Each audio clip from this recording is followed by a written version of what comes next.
Public के बगैर कोई चीफ मिनिस्टर बन नहीं सकता और पब्लिक के बगैर कोई एमएलए नहीं बन सकता।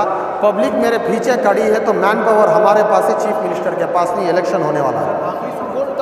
ನಾವು ಬೀದಿನಲ್ಲಿ ಹೋಗ್ಬೇಕಾ? I will not hello. I will see to that. ನಾ ಎಮ್.ಎಲ್.ಎ. ಇದ್ರೂ ಸರಿ ಇಲ್ಲ ಅಂದ್ರೂ ಸರಿ, ನಮ್ಮ ಪಕ್ಷ ಇದೆ, ನಮ್ಮ ಜನ ಇದೆ, ನಮ್ಮ ತಾಕತ್ ದಮ್ಮು ಇದೆ. Open cost main I will not hello. अस्सलाम वालेकुम दोस्तों, आप देख रहे हैं सलाम बेंगलोर।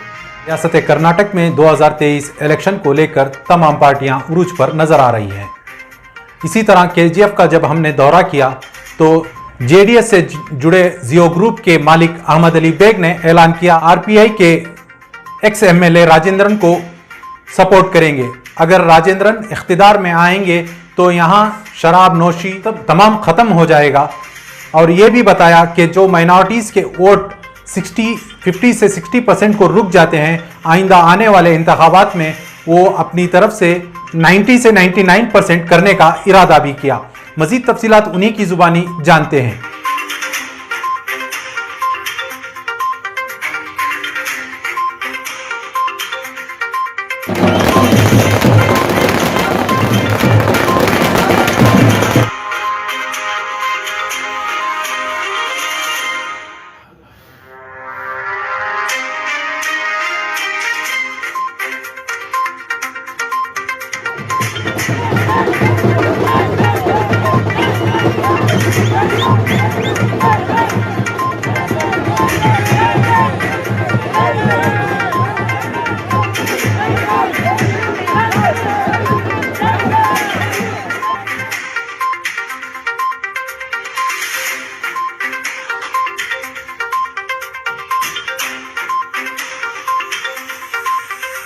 आप एक जेडीएस पार्टी के होते हुए आप इस पार्टी को सपोर्ट कर रहे हैं, क्या लगता है?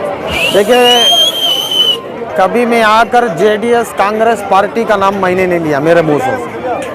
एक्चुअल मैं जेडीएस को भी सपोर्ट कर रहा हूँ, कांग्रेस को भी सपोर्ट कर रहा हूँ, आरपीआई को भी सपोर्ट कर रहा हूँ। जहाँ जो पब्लिक के लिए फ़ायदा होगा, उसके लिए कौन बेहतर एमएलए होगा, उसके लिए मैं सपोर्ट कर रहा हूँ। सर, एक तरफ जो है एमएलए जो प्रेजेंट हैं वो कांग्रेस के हैं और लगातार देखा जा रहा है कि जो है आजकल मैडम बहुत ज़्यादा लोगों के बीच में है, लोगों की मदद कर रही है।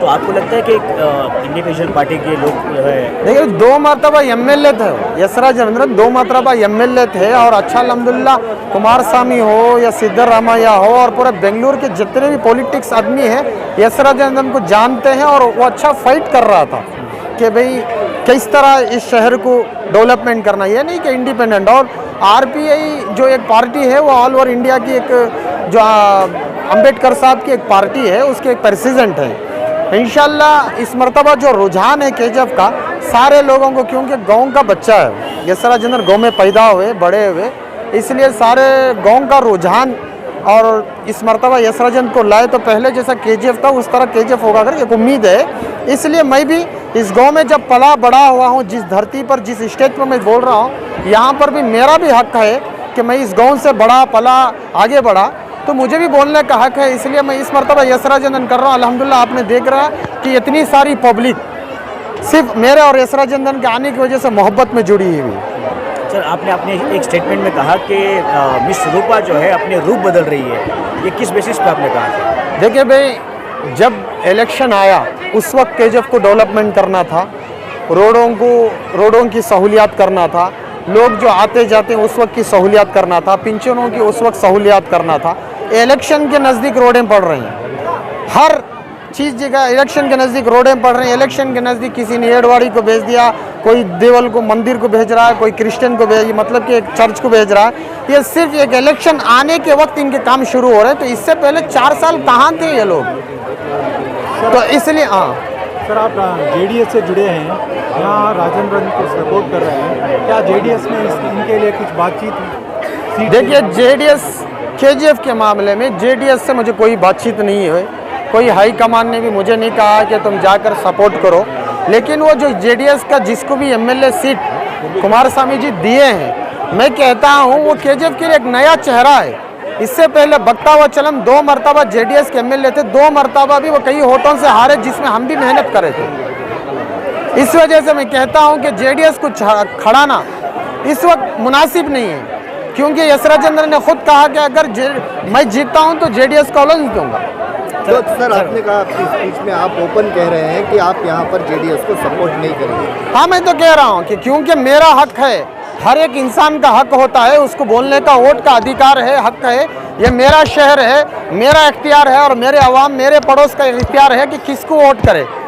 वोट का सबको, एक हर इंसान को वोट का, जिसके पास आईडी कार्ड होता है उसको वोट का हक है। लेकिन मेरे लोग सुनेंगे कि मैं क्या कहूँगा, किस में बेहतरी है। तो इसलिए मेरे लोगों, मेरा जम्मे गफ़ीर है, लोगों का पीछे मेरा हुजूम है कि इस मरतबा अहमद अली बेग जिस तरफ कहेंगे उस तरफ वोट डालेंगे। तो इससे मैं कहा कि हमारे लिए एक लॉयर है, LLB है, जो एस राजेंद्र, वो फाइट करने की ताकत रखता है। रोडिज़म ख़त्म हो सकती है, गांजा ख़त्म हो सकता है, अफीम ख़त्म हो सकता है, चोरी ख़त्म हो सकती है, लोगों को एक इंडस्ट्री डालकर आगे बढ़ाया जा सकता है। तो वो एक आदमी है, वो सिर्फ एस राजेंद्र है। सर ये हफ्ता ख़त्म नहीं हुआ, इसके जिम्मेदार किसे ठहराएंगे?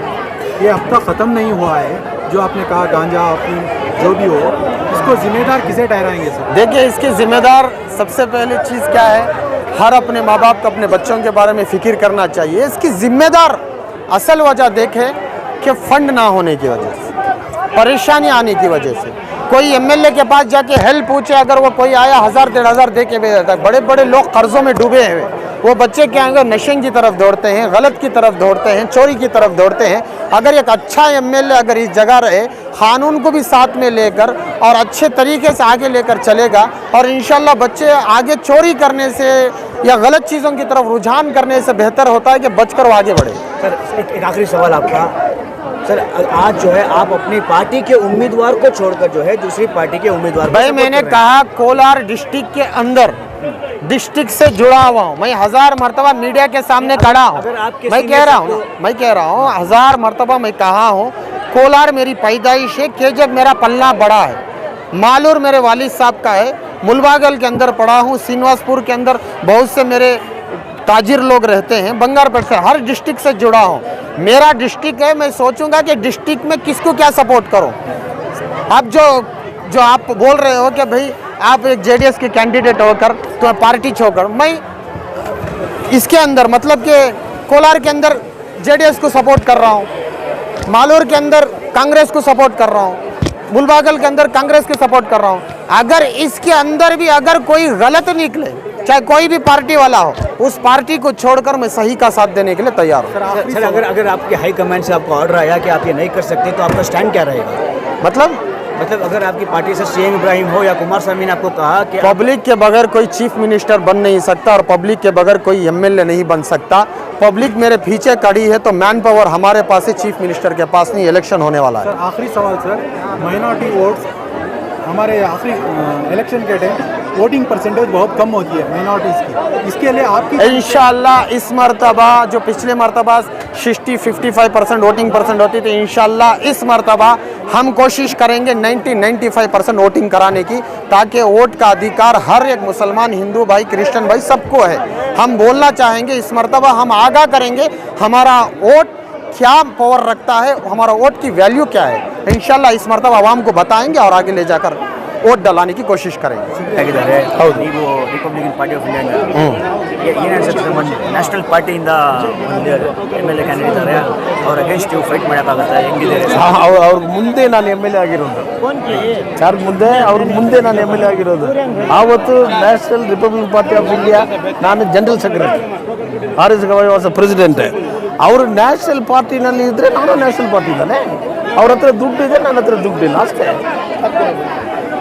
BA ಓದೋನು, MA ಓದೋನು 48 ಮಾರ್ಕ್ ಇಟ್ಕೊಂಡು ಪಾಸ್ ಆಗಿದ್ದಾನು, ಒಬ್ಬರು 80 ಮಾರ್ಕ್ ತಗೊಂಡಿದ್ದಾರೋ, ಇಬ್ಬರು MA ತಾನೆ, ಅಷ್ಟೇ, ಬೇರೆ ಏನಿದೆ? ಹೆಂಗಿರುತ್ತೆ ಈ ಸತಿ 100% ರಿಪಬ್ಲಿಕ್ ಪಾರ್ಟಿ ಆಫ್ ಇಂಡಿಯಾ ಗೆಲ್ಲಿಯೋದು ಖಚಿತ. ಜನ ಡಿಸೈಡ್ ಮಾಡಿದಾರೋ, ಜನ ನನ್ನ ನೋಡಿದಾರೋ, ನನ್ನ ಕ್ಯಾರೆಕ್ಟರ್ ನೋಡಿದಾರೋ, ನನ್ನ ಹತ್ರ ಹಣ ಇಲ್ಲನೋ ಅವ್ರಿಗೆ ಗೊತ್ತಿದೆ. ಇದ್ರೂ ಈ ಊರಿಗೆ ಎಸ್ ರಾಜೇಂದ್ರ ಬಂದಿಲ್ಲ ಅಂದರೆ ನಮ್ಗೆ ರೌಡಿಸಮ್, ಗಂಜಾ, ಕಲ್ದನ, ಕೊಲೆ ಎಲ್ಲ ದಾಸ್ತಿ ಆಗುತ್ತೆ ಅವ್ರ ಮನಸ್ಸಿನಲ್ಲೇ ಬಂದಿದೆ. ಆದ್ದರಿಂದ ಅವ್ರು ಡಿಸೈಡ್ ಮಾಡಿದ್ದಾರೆ. KGF ಎಲ್ಲ ಒಟ್ಟಾಗಿ ಸೇರಿ ಅದರಲ್ಲಿ ಒಂದು 10% ಇರ್ಬೋದು, 20% ಇರ್ಬೋದು, ಉಳಿದ್ರೆ 60% ನನಗೆ ಓಟ್ ಆಗ್ತದೆ. ಇನ್ ಕೇಸ್ ನೀವು ಗೆದ್ಬಿಟ್ರೆ ಫಸ್ಟ್ ಚೇಂಜಸ್ ಏನು ಮಾಡ್ತೀರಾ? ಏನಮ್ಮ ಫಸ್ಟ್ ಚೇಂಜ್ ಏನು ಮಾಡ್ತೀರಾ ನೀವು? ನಾನಾ ಎಂಟರ್ KGF ನಲ್ಲಿರೋ ರೌಡಿಗಳೆಲ್ಲ ಓಡೋಗ್ತಾರೆ. ನಂದು ರಿಸಲ್ಟ್ ಬಂದ ತಕ್ಷಣ ಕಳ್ತನ ಮಾಡೋರು, ರೌಡಿಸಮ್ ಮಾಡೋರು, ಗಂಜಾ ಮಾಡೋರು ಯಾರು ಊರಿನಲ್ಲಿ ಇರೋದು. ಸರ್ ನಿಮ್ಮ ಸ್ಪೀಚಲ್ಲಿ ಹೇಳಿದ್ರಿ ಪೊಲೀಸರು ಫೇಲ್ ಆಗಿದೆ ಅಂತ. ಹೌದು. ಕಾರಣ ಏನು ಸರ್, ಏನು ರೀಸನ್?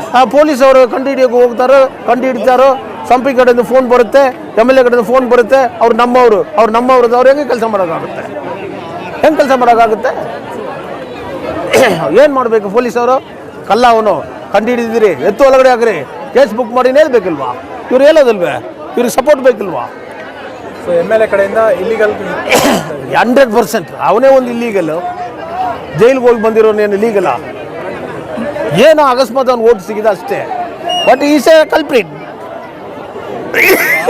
ದಾನ ಧರ್ಮಗಳ ಬಗ್ಗೆ ನೀವು ಮಾಡ್ತಾ ಇದ್ದವರು, ಹಿಂದೆ ಮಾಡ್ತಾ ಇದ್ದವ್ರ ಬಗ್ಗೆ ಎಲ್ಲ ಟೀಕೆ ಮಾಡ್ತಾ ಇದ್ರು.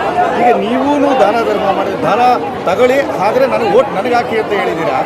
ಈಗ ನೀವೇ ದಾನ ಧರ್ಮದ ಬಗ್ಗೆ ಈ ದಾನ ಧರ್ಮ ಯಾರು ಮಾಡಿದ್ರು ಗೊತ್ತಾ?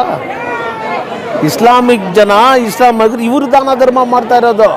ಈ ಫಂಕ್ಷನ್ಗೆ ನನ್ನ ಕರೆದಿರೋದು, ಈ ಮುಖಾಮುಖಿಲ್ಲ ನಾ ಬಂದು ನಮ್ಮ ಉರ್ಗೆಂಪೇಟೆ ಜನಕ್ಕೆ ಸಂದರ್ಭದಲ್ಲಿ ನೀವು ಭಾಗಿಯಾಗಿದ್ದೀರಾ. ಯಾರು?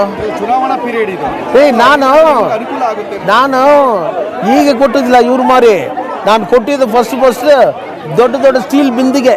ಅವತ್ತು ಚುನಾವಣೆ ಕೊಟ್ಟಿಲ್ಲ, ನನ್ನ ಪಕ್ಷ ಕೊಟ್ಟಿರೋ ನಾನು, KGF ನಲ್ಲಿ ಗಿಫ್ಟ್ ಕೊಟ್ಟಿರೋ ನಾನೇ.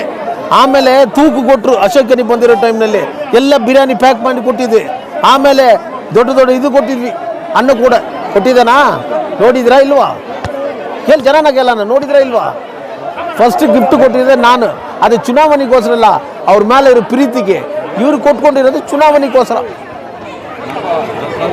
ಈಗ ಅರ್ಥ ಆಯ್ತಾ? ಓಪನ್ ಕ್ಯಾಸ್ಟ್ ಬಗ್ಗೆ MP ಅವರು ಹೇಳಿದಾರಲ್ಲ ಸರ್, ಅದಕ್ಕೆ ನಿಮ್ಮ ಒಪ್ಪಿಗೆ ಇದೆಯಾ ಇಲ್ವಾ ಸರ್? ಒಂದೇ ಒಂದು ಮಾತು ಹೇಳಿದ್ದೇನೆ, ನೀವು ಕೇಳಿದ್ರು ಇಲ್ವಾ? 94ನಲ್ಲಿ ನಾನು MLA ಇರೋ ಟೈಮ್ನಲ್ಲಿ BJM ಎಲ್ಲ ಸೇರಿ ಅಗ್ರಿಮೆಂಟ್ ಮಾಡಿ ಆಸ್ಟ್ರೇಲಿಯನ್ ಕಂಪನಿ ಕರ್ಕೊಂಡು ಬಂದಿದ್ದು ಓಪನ್ ಕಾಸ್ಟ್ ಮೈನ್ಗೆ ಡಿಕ್ಲೇರ್ ಮಾಡಿದ್ದು ಬಂದು ಅದು ನೋಡಿಬಿಟ್ಟು ಓಡೋರು ಆಸ್ಟ್ರೇಲಿಯವರು ಇನ್ನೂ ಬಂದಿಲ್ಲ. ಆವತ್ತೇ ನಾನು ಹಿಂಗೆ ಮಾಡಿದೆ. ಇವತ್ತು ನಾನು ಏನು ಮಾಡಬೇಕು ನೀವು ಅರ್ಥ ಮಾಡ್ಕೊಳ್ಳಿ. BGML ಮೈನ್ಸ್ ಅವರಿಗೆ ನೀವು ಧೈರ್ಯ ಕೊಡ್ತೀರಾ ಸರ್? ಯಾವುದೇ ಕಾರಣಕ್ಕೂ ಓಪನ್ ಕ್ಯಾಸ್ಟ್ ಮೈನ್ಸ್ ಮಾಡಲಿಕ್ಕೆ ಓಪನ್ ಕಾಸ್ಟ್ ಮೈನ್ ಬಂದರೆ ಈ ಊರಿನಲ್ಲಿ ನಾನು ಯಾವ್ದು MLA ನಿಲ್ಸೋಕೆ ಆಗೋದಿಲ್ಲ. ಎಂಟರ್ BJML ಕೊಲಾಗ್ತದೆ, ಜನ ಎಲ್ಲ ಎಲ್ಲೂ ಹೋಗೋದು. ಇವನು ಓಪನ್ ಕಾಸ್ಟ್ ಮೈನ್ ಮಾಡಿ ಇವನು ಗೋಲ್ಡ್ ತಗೊಂಡು ಹೋಗೋದಕ್ಕೆ ನಾವು ಬೀದಿನಲ್ಲಿ ಹೋಗ್ಬೇಕಾ? I will not hello. I will see to that. ನಾ MLA ಇದ್ರೂ ಸರಿ, ಇಲ್ಲಾಂದ್ರೂ ಸರಿ, ನಮ್ಮ ಪಕ್ಷ ಇದೆ, ನಮ್ಮ KGF ಜನ ಇದೆ, ನಮ್ಮ ತಾಕತ್ ದಮ್ಮು ಇದೆ. Open cost main I will not hello.